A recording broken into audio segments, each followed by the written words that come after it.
नमस्कार, आपण पाहताय लोकराज्य न्यूज 24। पाहुयात महत्त्वाची बातमी। महाराष्ट्र राज्याचे उपमुख्यमंत्री देवेंद्र फडणवीस यांनी आज बारामती दौऱ्यावर असताना एक अत्यंत भावूक प्रसंगाला हजेरी लावली। विद्या प्रतिष्ठानच्या परिसरात असलेल्या माजी उपमुख्यमंत्री दिवंगत अजितदादा पवार यांच्या स्मृतीस्थळावर जाऊन फडणवीस यांनी त्यांचे दर्शन घेतले आणि पुष्पचक्र अर्पण करून श्रद्धांजली वाहिली। ज्या ठिकाणी त्यांच्यावर अंत्यसंस्कार करण्यात आले होते त्याच ठिकाणी विद्या प्रतिष्ठानच्या परिसरात त्यांचे भव्य स्मृतीस्थळ उभारण्यात आले आहे।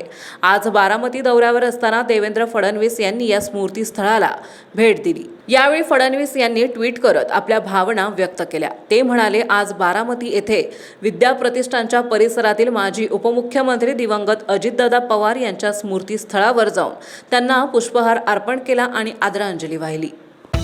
महाराष्ट्रातील महत्त्वाच्या आणि ताज्या बातम्या पाहण्यासाठी आजच आमच्या लोकराज्य न्यूज 24 न्यूज चॅनलला YouTube वर सबस्क्राइब करा आणि बेल आयकॉन प्रेस करा।